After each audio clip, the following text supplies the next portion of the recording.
Maintenant, est-ce que ça veut dire que toute personne qui n'est pas complètement abandonnée, que le Seigneur ferme ses oreilles avec des bouchons dans les boules caisses, lui, il n'est pas abandonné, fini. Hein? Krishna explique, il dit qu'en proportion qu'une personne s'abandonne, il est réciproque. Par exemple, quelqu'un qui prie pour avoir un frigo et quelqu'un qui prie pour devenir son associé éternel, ce n'est pas la même demande. Et donc, on ne réciproque pas de la même manière. Tu comprends ? Et toi-même, si tu avais à réciproquer avec une personne, quelqu'un qui veut de toi simplement obtenir ton objet précieux et quelqu'un qui veut ton cœur, bah, tu vas réciproquer d'une manière différente. L'abandon, ça veut dire quoi ? Ça veut dire l'amour. Ce matin, je lisais une histoire merveilleuse d'un grand dévot du Seigneur qui, chaque année, parcourait 900 km à pied pour aller voir le Seigneur Jagannath. 900 km à pied. Maintenant, il y a les avions, tout ça. Mais avant, pour aller d'un endroit de pèlerinage à un autre, il fallait marcher à pied. Et ce dévot était très vieux, mais très statique. Donc les gens voulaient absolument qu'il vienne avec eux en pèlerinage. Mais un jour, il est devenu aveugle. Et sur la route, dans des pays comme l'Inde, c'est très grand. Il n'y a pas des policiers à tous les coins de rue. Donc c'est parfois dangereux. Il y a ce qu'on appelle les dacoits, les bandits. Et naturellement, avoir un aveugle avec vous dans un groupe, bah, c'est pas facile, quoi. Donc les gens ont commencé à ne pas vouloir qu'ils viennent avec eux. Et ça l'a mis dans un terrible sentiment de séparation. Très, très intense. Au point où il a pensé même se suicider, parce que sa vie n'avait plus d'utilité. Parce qu'il aimait tellement voir le Seigneur Jagannath. On a vu que Krishna, quand il est revenu sous la forme de Chaitanya Mahaprabhu, dans l'âge de Kali, il passait les journées à voir le Seigneur Jagannath. Parce que quand les écailles du matérialisme partent et qu'on peut, par la grâce des sadhus, du maître spirituel, avoir les yeux divins, transcendantaux, les yeux de l'âme, alors on peut voir à travers la déité la véritable beauté du Seigneur suprême. Et lui, il pouvait l'apercevoir. Donc quand il s'est vu interdire le fait de pouvoir aller à Jagannath, donc il est devenu véritablement en séparation. Et là, le Seigneur lui est apparu dans un rêve. Il lui a dit, aujourd'hui, tu vas aller prendre un bain dans le Gange, parce qu'il était à Navadvip, Simantadvip, exactement. Et quand tu vas te baigner, il y a un tronc d'arbre qui va te toucher, qui viendra dans l'eau, tu retrouveras ta vie, ta vue. Et tu feras faire une mortie de moi avec cet arbre-là. Et il y a un lépreux dans tel village qui est un ancien sculpteur. Et tu lui demanderas de tailler ma forme dans son tronc d'arbre. Donc il s'est éveillé, il a été au Gange, comme un aveugle on peut imaginer avec un bâton, mais guidé par le Seigneur suprême dans son cœur. Et quand il s'est baigné, il a reçu donc le bois sur le corps ou sur la tête, c'est pas expliqué exactement l'endroit, et tout de suite il a retrouvé la vue. Et il a pris le bois, en fait, et il l'a amené au sculpteur. Et là, le sculpteur, il avait presque plus de mains et tout ça, tellement qu'il était rongé par la lèpre. Il tremblait, il était vraiment dans une phase terrible, quoi. Et le Seigneur, dans le rêve, il avait dit que le sculpteur, quand il aurait fini de sculpter Jagannath, sa maladie disparaîtrait. Mais quand il est venu avec son tronc d'arbre et qu'il a été voir le sculpteur n'a pas voulu. Parce qu'il se sentait impur. Et puis il avait tellement mal au corps. C'est terrible, la lèpre. Il ne pouvait plus rien faire. Il était dans une situation désastreuse, que même se maintenir avec le corps, c'était douloureux. Mais il lui a dit, s'il te plaît, le Seigneur a promis de te redonner une apparence belle et t'enlever cette maladie. Et dire, regarde, moi, j'étais aveugle et maintenant je vois. Et donc, il a commencé à sculpter, mais il y avait du pu qui sortait, du sang qui sortait. Il avait presque plus de doigts. C'était tellement douloureux qu'il voulait s'arrêter à chaque moment. Mais le dévot lui disait, s'il te plaît, continue, continue, continue, continue. Et à un certain moment, quand le dernier coup a été donné pour finir, l'amorti, tout son corps donc s'est remis dans un état neuf. Tout a repoussé, en fait. Et après, le Seigneur est apparu au dévot pour qu'il fasse l'amorti de Baladev et Subhadra dans le Nîmes. C'est pour dire que Krishna, jamais il laisse ses dévots.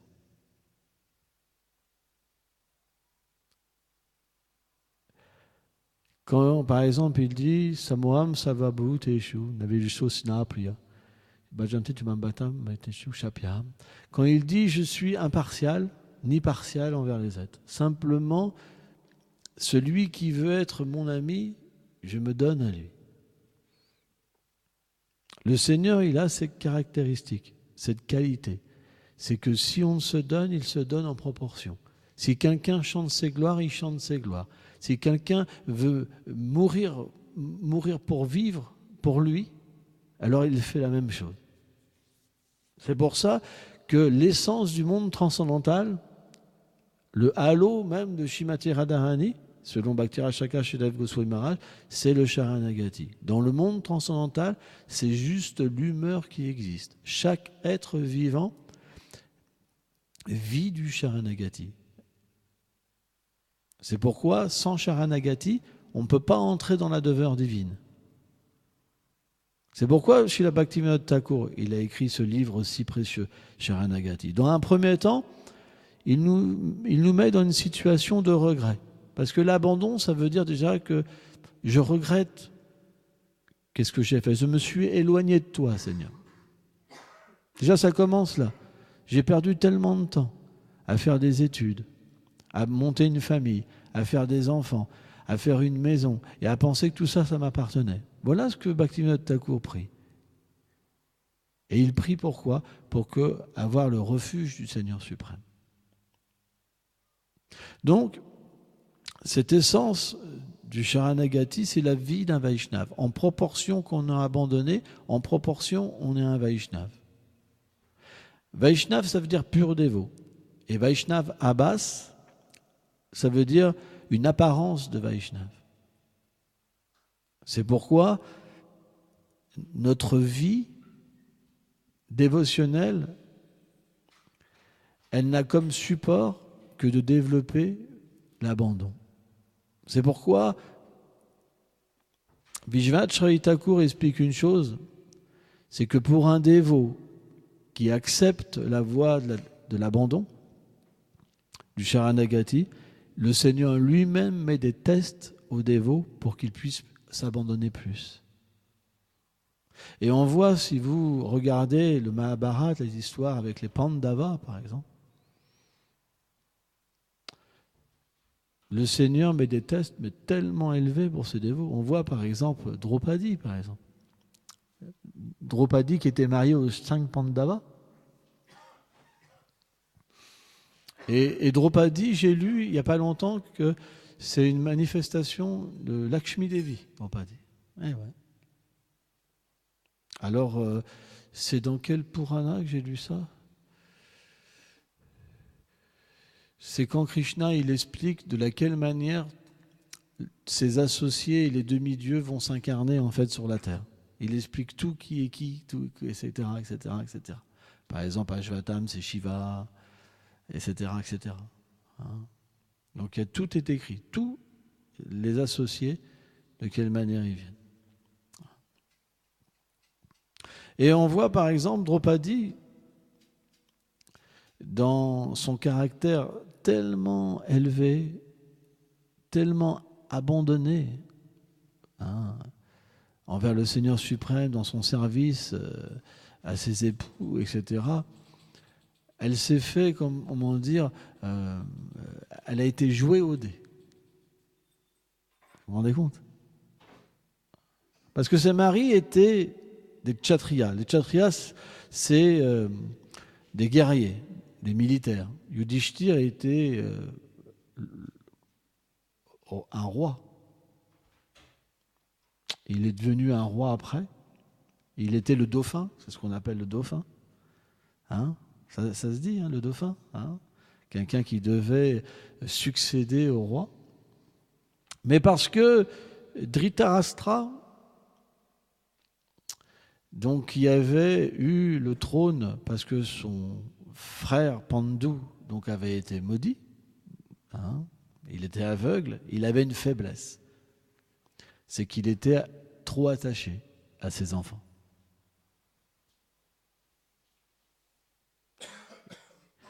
Et donc,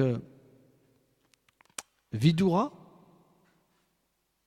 quand ses enfants en fait sont nés, il a donné ce conseil à Dhritarashtra, que Duryodhana, le plus aîné, comme c'était une manifestation de l'âge de Kali, il allait détruire en fait cette dynastie. Mais il a eu cette faiblesse, il n'a pas pu en fait tuer cet enfant pour le bien-être de tous les êtres. Il y a cette chose en nous. Est-ce qu'il n'y a pas quelque chose en nous qui pourrait être enlevé pour le bénéfice de tous les êtres? Par exemple. C'est intéressant. Est-ce qu'il n'y a pas un sacrifice qu'on pourrait faire pour que tous les êtres puissent avoir la miséricorde du Seigneur suprême? Donc on est dans le même cadre que Dhritarashtra. Parce que quand Vidura lui a dit que ça allait amener la cause de la destruction, il n'a pas pu à cause de l'attachement. C'est pourquoi l'attachement, c'est la cause de tous nos problèmes. Et l'abandon, Sharanagati, c'est la voie à la liberté. Et donc la guerre a eu lieu à cause de ça. C'était juste ce fils-là. Parce qu'il pouvait influencer tous les autres fils. Si le problème était enlevé, il n'y aurait jamais eu de guerre de Kurukshetra. Il n'y aurait jamais eu tous les problèmes.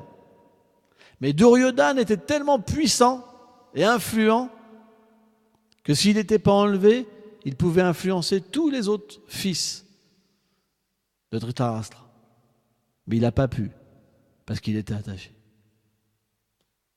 De la même manière, il y a des choses dans notre vie qui font qu'on ne peut pas devenir un pur dévot. Ça ne sera pas possible. Et on le sait au fond de nous-mêmes. On le sait, on fait des activités qui n'ont rien à voir avec la bhakti. On cultive des choses qui n'ont rien à voir avec la dévotion. Mais on ne peut pas les enlever. Parce qu'il y a l'attachement. Et pourtant, on le sait, au fond de nous-mêmes. On ne peut pas se tricher. Vous savez, quand on chante Hare Krishna, le Mahamantra, c'est comme une glace. Quand on rencontre des purs dévots, c'est comme une glace. Quand on voit la déité, c'est comme une glace. On sait ce qui ne va pas en nous. Parce que le Seigneur est miséricordieux. On sait très bien quelle est la nature de notre problème. Mais on fait comme des personnes malhonnêtes. C'est qu'on met les sacs derrière le dos. Et on met les sacs qu'on veut bien facilement abandonner. Et on cache les sacs derrière le dos. Quand on va voir par exemple un sadhu pour un rendez-vous, parce qu'on a un problème, on fait souvent ça. Il y a des choses qu'on ne veut pas enlever. C'est une réalité. Mais le sadhu, lui, il voit les sacs derrière. Il ne dit rien. Mais il voit le problème, il sait le problème. Il connaît notre problème. Pourquoi? Parce que la voie de l'abandon, elle permet qu'on reçoive l'intelligence de Krishna. Le sadhu, il reçoit directement l'intelligence du Seigneur suprême qui est dans le cœur aussi des êtres qui l'aident. Et il peut directement percevoir le problème. Mais il comprend aussi la limite des êtres. Donc qu'est-ce qu'il fait? Il engage les êtres vivants comme un compromis au départ pour permettre de purifier les mauvaises choses dans le cœur des êtres vivants. Et de les amener à un moment où ils sont prêts à tout abandonner. Mais à ce moment-là, la nature de l'instruction du pur dévot, elle va différer. Parce qu'il va lui enseigner comment atteindre le rasa. Avant, il n'y a pas de question de rasa. C'est qu'une question, on appelle Nishkarma Kama Yoga, qu'on va utiliser notre environnement, l'offrir au Seigneur suprême. Il y a une conception de grandeur du Seigneur suprême. Un rapport de grandeur avec le Seigneur suprême, comme toutes les religions. Les religions, il n'y a pas de rasa. Rasa, c'est les doux sentiments d'amour, d'échange avec le Seigneur suprême. Ça reste juste au niveau de la grandeur du Seigneur suprême. C'est ça leur conception de l'amour de Dieu. C'est que le Seigneur nous rend heureux. Donc, dans un premier temps, on accepte le Seigneur pour être heureux. Mais quand le cœur devient purifié, on ne peut pas être satisfait de cette manière-là. Parce que quelle est la nature de l'âme ? C'est de rendre Krishna heureux. C'est la nature de l'âme. On a été manifesté éternellement pour ça. C'est la nature de l'âme. Donc quand le cœur est purifié, qu'est-ce qui apparaît en nous ? Le désir de s'abandonner. C'est pour ça que Krishna, il explique dans la Bhagavad Gita à Arjuna, il dit, je t'ai tout expliqué ça, mais le but, c'est l'abandon. Savadamam parityajam, comme ça. Le but, c'est l'abandon. Donc, naturellement, quand on a fait tout le tour de l'univers matériel, tout le tour, qu'on a réalisé qu'il n'y a pas de substance dans ce monde, dans les relations avec les êtres, dans le bonheur matériel, dans le malheur matériel, dans le fait d'obtenir la libération, d'aller au paradis, etc., on parle de l'abandon. Pas avant. L'abandon, ça veut dire, je suis fait pour quelque chose, Seigneur, maintenant je veux être cette chose-là pour toi. L'abandon, ça veut dire que j'existe juste pour toi, j'ai plus d'intérêt, c'est pareil. L'amour peut commencer avant. Ça ne marche pas. C'est pour ça que notre voie, elle est difficile. Parce que ça commence là. Bhaktivinoda Thakur, ça commence là, je suis désolé. Notre voie, elle commence là où les autres, ils n'ont même pas commencé. C'est pour ça, c'est difficile de prêcher un tel dharma, en plus dans l'âge de Kali, où les gens n'ont aucune qualité. C'est très difficile. Personne ne veut entendre parler de ça. Personne. Extrêmement difficile. Là où tout le monde s'arrête, nous, ça commence. Parce que c'est la conception personnelle. C'est la conception où on peut comprendre que Dieu est une personne. Donc, il ne peut pas avoir d'abandon plein à autre chose qu'une personne. Parce que comment tu vas exprimer ton amour, tes désirs ? Impossible. Parce que sans connaître cette personne suprême et sans comprendre, expérimenter l'attraction qu'elle produit sur un être, c'est pas possible de comprendre comment les désirs, ils peuvent devenir illimités en l'être pour le satisfaire. C'est impossible de comprendre comment l'amour jaillit en nous d'une manière illimitée pour cet être. Donc les gens normaux, entre guillemets, classiques, ils s'arrêtent à quoi ? L'impersonnalisme. Parce que dans l'impersonnalisme, il n'y a pas d'abandon. Il n'y a pas cette conception. On veut simplement être Dieu. On veut même pas être un serviteur, on veut être Dieu. Je suis une partie de Dieu. Mais qu'est-ce que disent nos acharyas ? Qu'est-ce que dit le Seigneur suprême ?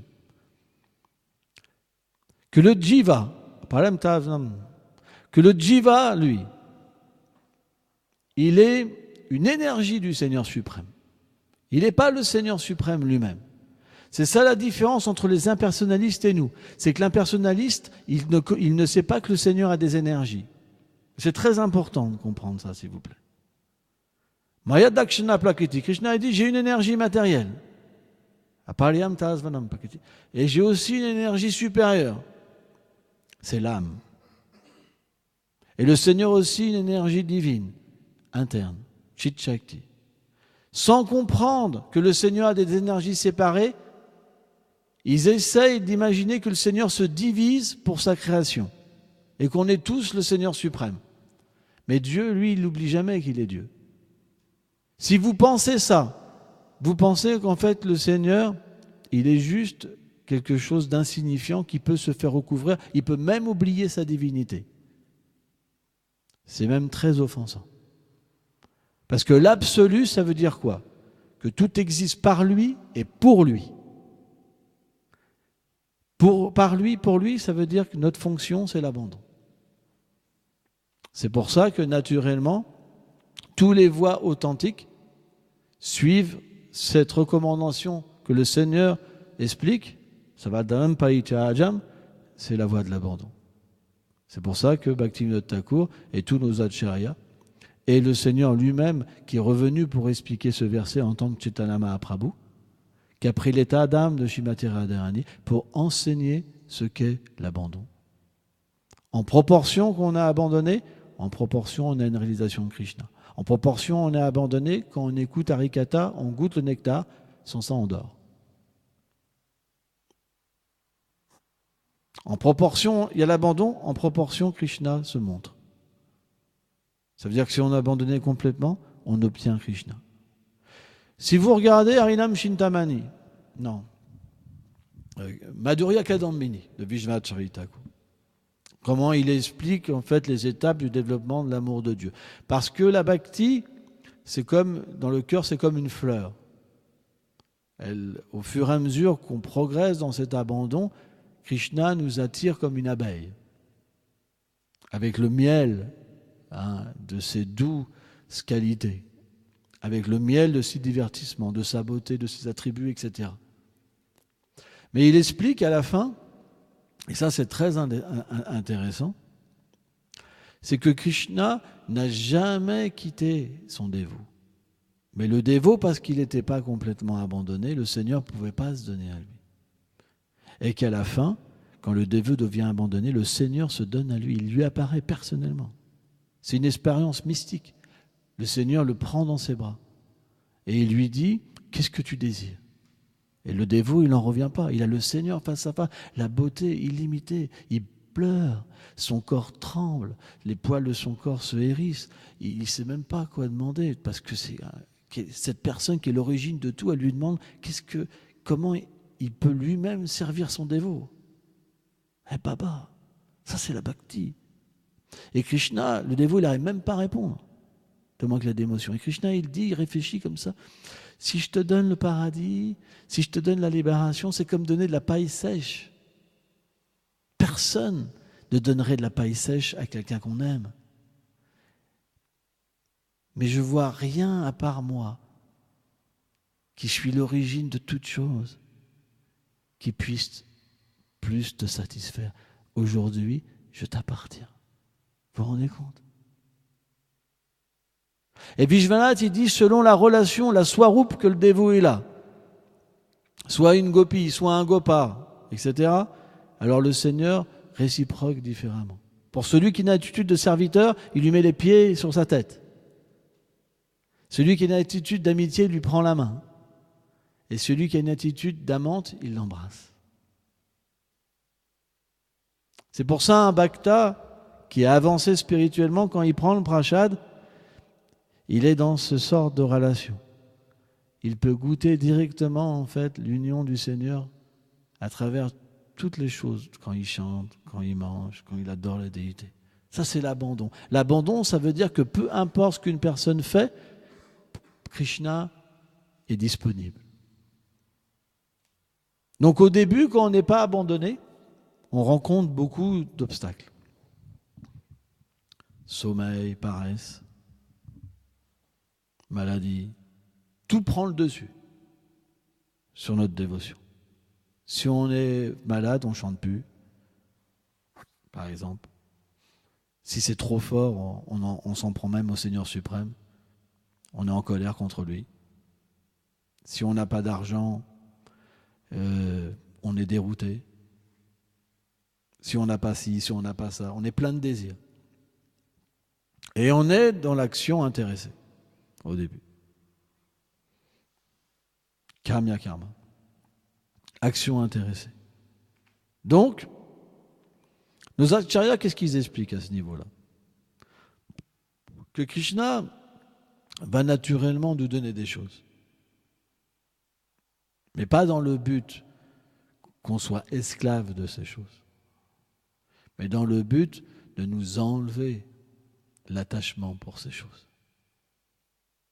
Un bon père, il ne permet pas à ses enfants qu'ils prennent un mauvais chemin. Mais si un enfant, par exemple, a un désir, il doit l'éduquer. On voit Abhay Charande Bhaktivedanta Swami Prabhupada, quand il était enfant, c'était un enfant qui avait aussi, voilà, et des fois il était un peu agité. Le Seigneur fait naître ses dévots sur la terre parfois, et par le biais de son énergie interne, il les fait évoluer un peu comme des personnes tout à fait normales, quoi. Comme ça pourrait prendre l'apparence des âmes conditionnées. Et un jour, il a dit à son père qu'il voulait mettre le doigt dans le ventilo. Et les ventilos en Inde, ils sont en acier et ça rigole pas. Oh là là là. C'est pas les hélices en plastique comme chez nous. Hein, ça peut vous couper le doigt. Et donc, qu'est-ce qu'il lui a dit? En père parfait. Il devait l'éduquer. Donc, il faut trouver un moyen pour donner le moyen d'expérimenter, se brûler un peu, pour pouvoir que ce désir s'enlève du cœur. Donc, il a arrêté le ventilo, et quand il tournait un tout petit peu, il lui dit « Maintenant, tu peux mettre ton doigt ». Donc, il était content, et bam! Mais juste ça, en fait, il a pleuré. Il a eu mal. Et il lui a dit « Tu vois, on te l'avait dit, mais tu as voulu le faire. Maintenant, tu as mal. La prochaine fois, tu écouteras. » Notre problème à nous, c'est qu'on n'écoute jamais. Tout est dit dans la Bhagavad Gita. Tout est dit dans le Śrīmad Bhagavatam. On a beau lire, on refera toujours la même erreur. On prend des coups. Mais, à un moment, à force de pratiquer la dévotion, cette intelligence va venir en nous. Et on se rappellera du conseil du Seigneur suprême. Parce que c'est un bon conseil. C'est un conseil d'un père aimant. Et qu'est-ce que ça opérera dans notre cœur? La confiance. Donc la confiance, c'est un aspect du Sharanagati. Et aussi de prendre refuge dans ses enseignements. C'est deux aspects du Sharanagati. Et naturellement, quand on a confiance et qu'on prend refuge du Seigneur suprême, deux autres aspects naturellement apparaissent. C'est qu'on rejette ce qui n'est pas favorable pour la dévotion et on accepte ce qui est favorable. Et après, qu'est-ce qui se passe? Naturellement, il y a aussi l'humilité. Parce que sans humilité, on ne peut pas accepter cette chose-là. Et l'abandon de l'âme. C'est les 6 aspects du Sharanagati.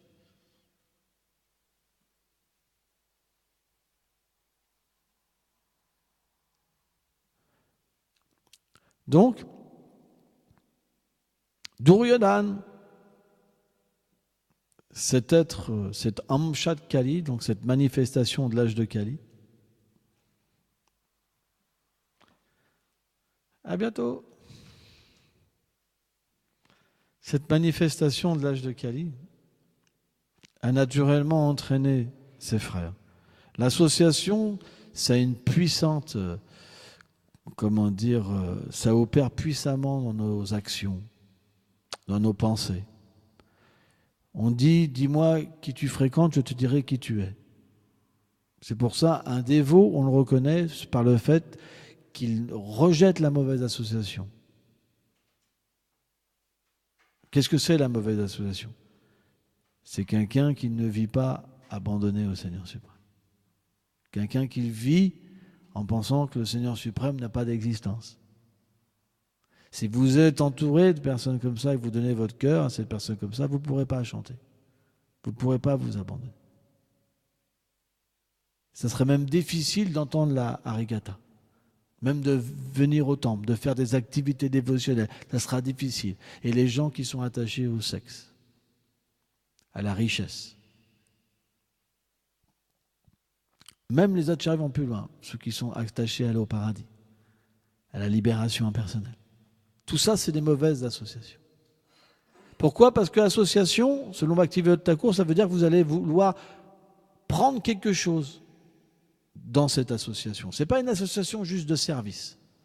C'est vouloir un échange, apprécier la personne. Et automatiquement, dans cet échange-là, Bhaktivedanta Thakur, il dit qu'on prend matériellement les qualités et les défauts. Parce que spirituellement, il n'y a pas de qualité et de défaut. On prend ce qui recouvre l'être vivant. Ça rentre en nous et on rencontre des difficultés. C'est pour ça que le principe de rejeter ce qui est négatif, c'est beaucoup au principe de l'association. Ce qu'on lit, ce qu'on écoute, naturellement ce qu'on mange. Parce qu'à moins d'être un Vaishnav, Vaishnav ça veut dire être comme un cygne. Un cygne, quand vous mettez du lait dans l'eau, il peut prendre que le lait. Parce qu'un cygne, il voit toujours la réalité. À moins d'être un cygne, on est obligé d'altérer notre conscience avec un environnement défavorable. C'est pour ça que l'abandon n'est pas une voie facile. Parce que l'abandon, ça veut dire qu'on va devoir abandonner des choses. Abandonner des choses. Et accepter des choses favorables. Et c'est là le problème. Regardons Arjuna. Pourquoi cette bataille de Kurukshetra elle a eu lieu ? Parce que Prabhupada il dit, parce qu'ils ont offensé Draupadi. Draupadi était tellement cher au Seigneur. Quand Yudhishthira Maharaj, il a perdu Draupadi au jeu, il a demandé à Dushasana d'aller chercher Draupadi. Ils l'ont tiré par les cheveux. Ils l'ont jeté comme ça, au milieu de la cour, devant tout le monde. Draupadi, elle n'a pas compris. Elle s'est retrouvée en face de ses époux. Yudhishthira, il incarne le Dharma.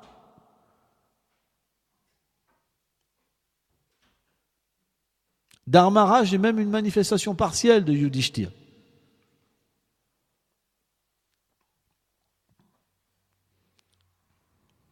C'est pour ça que quand Yudhishthira vient, Dharmaraj vient en lui. Et quand Yudhishthira quitte son corps, Vishwanath Chaitanya Thakur, c'est le demi-dieu qu'on voit. Mais les associés du Seigneur, ils restent dans une forme subtile. De cette manière, ils se séparent, les demi-dieux, qui sont des manifestations partielles des associés du Seigneur, ils se séparent de nouveau. Mais ils ne sont jamais détruits. C'est des arrangements, en fait, de Yoga Maya. Et à ce moment-là, il y a un corps matériel qui est délaissé pour tromper les êtres vivants. Le demi-dieu, il rentre, et les associés du Seigneur, ils vont dans un autre univers. Soit parce qu'ils naissent avant que le Seigneur, soit ça dépend à quel moment, etc. Il y a tout un théâtre, quoi, extraordinaire qui se passe. Extraordinaire.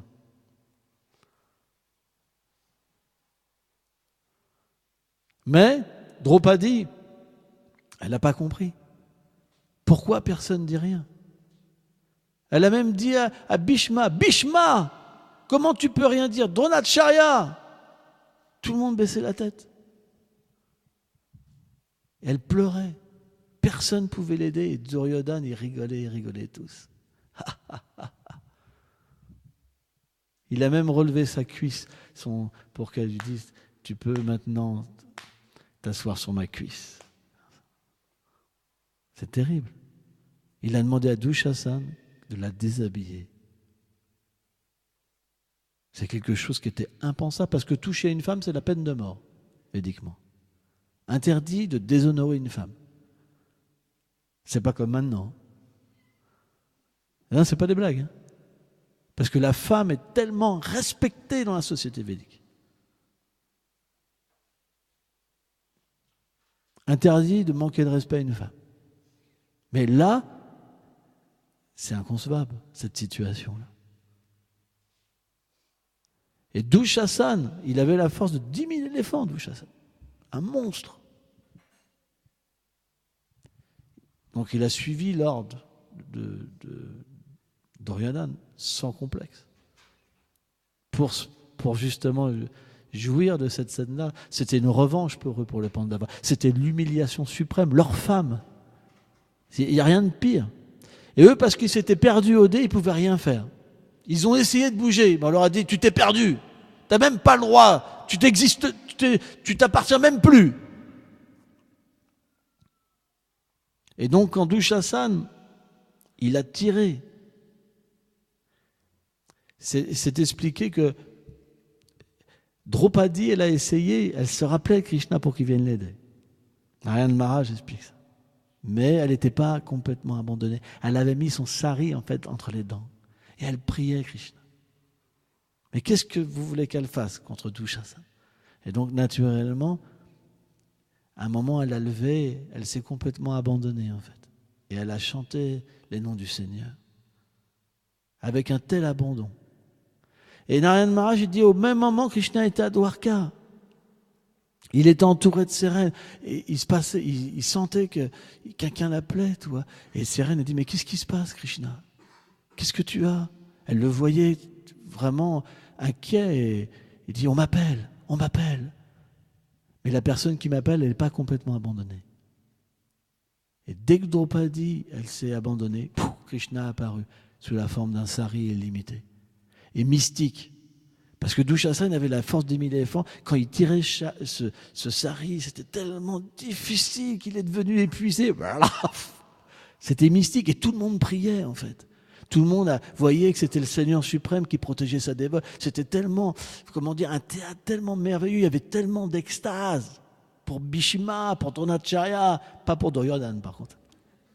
Vous comprenez? C'était une atmosphère tellement merveilleuse. Mais cette histoire, elle prouve à quel point, quand on est abandonné, on n'a pas besoin de se protéger. Souvent, je vois les gens pleurer pour de l'argent, avoir peur pour la fin du mois, avoir peur de vendre sa maison, de faire ceci, cela. C'est que ça, parce que personne n'est abandonné. Je me rappelle, on a acheté ici, il faisait -10, il n'y avait pas d'eau, tout était cassé, on n'avait pas d'argent. Je me rappelle, Yamuna Jivan était témoin, il nous a pris pour des fous.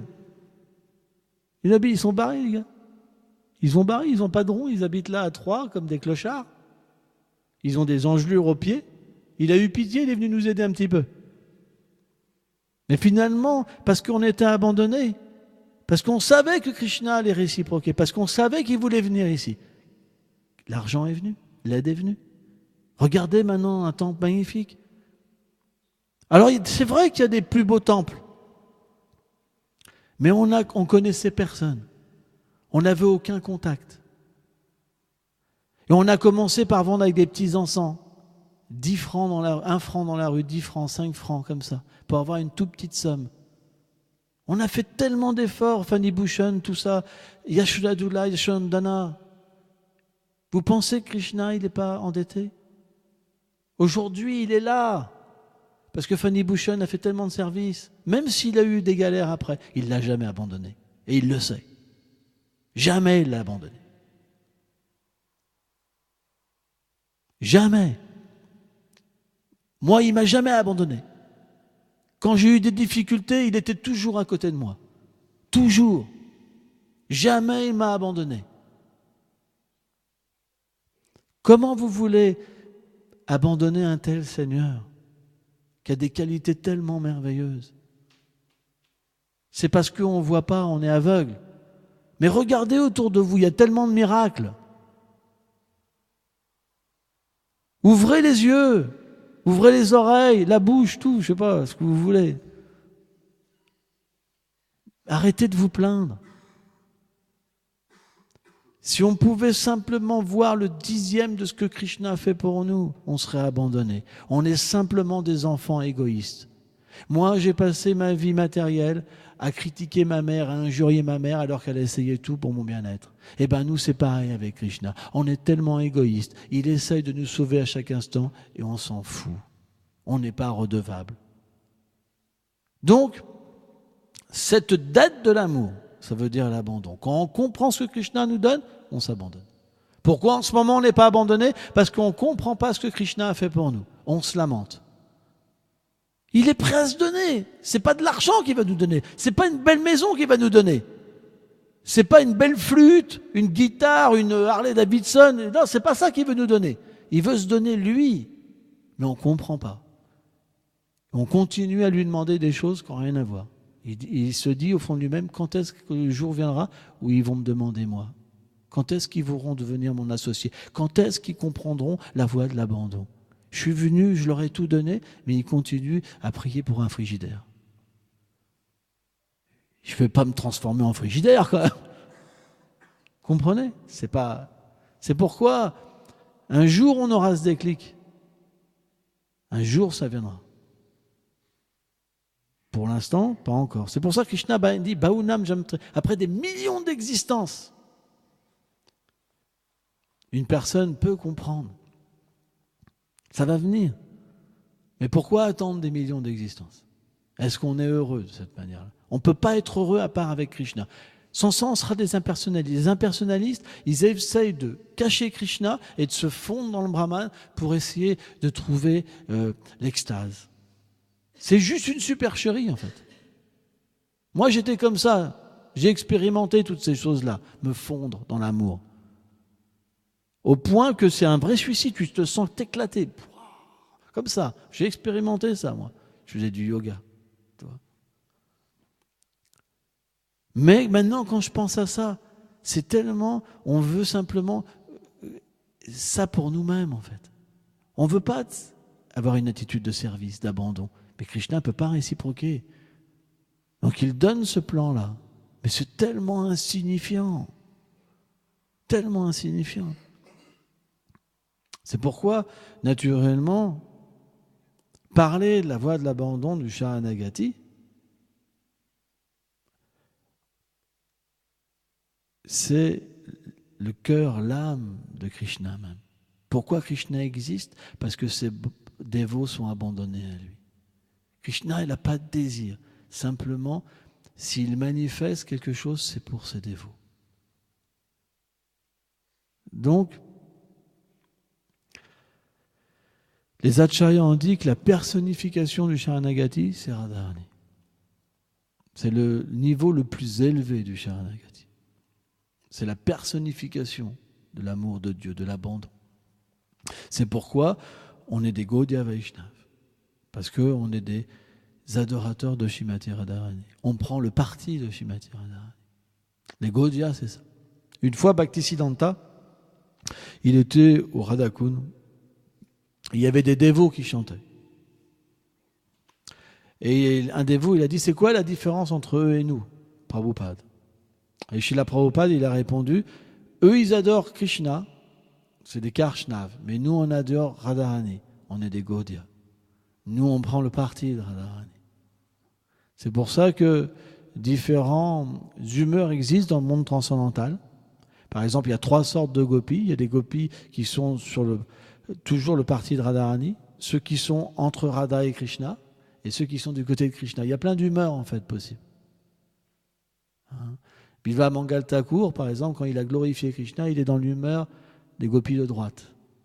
L'humeur des gopis qui sont toujours soumises à Krishna.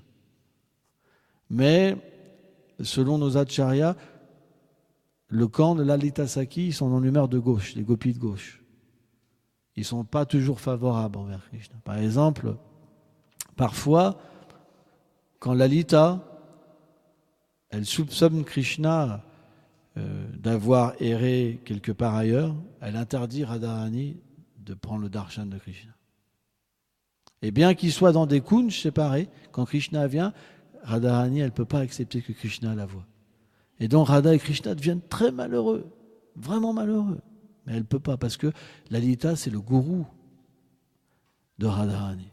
Elle a ce rôle de gourou. Et une fois, Rati Manjari est venue, comme ça, dans ce lit-là. Et Krishna a parlé à Rati Manjari, parce qu'elle sait qu'elle est très chère à Lalita Sakhi. Et il lui a expliqué qu'à cause de l'humeur de Lalita, ils ne peuvent pas se rencontrer. Et donc, Rati Manjari, elle a été rencontrer Lalita. Et elle lui a expliqué. Elle est tombée à ses pieds en pleurant. Elle a dit, pardonne-moi Lalita, mais je ne peux pas supporter de voir Radha et Krishna souffrir de ne pas être ensemble.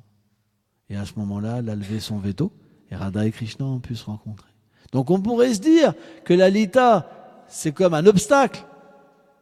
Mais en fait, quand Radha et Krishna ne peuvent pas se rencontrer, leur désir de se rencontrer augmente. Et quand ils se rencontrent, alors ils se retrouvent encore plus de nouveau. C'est ça l'abandon. L'abandon, ça va plus haut après. Hein, bon,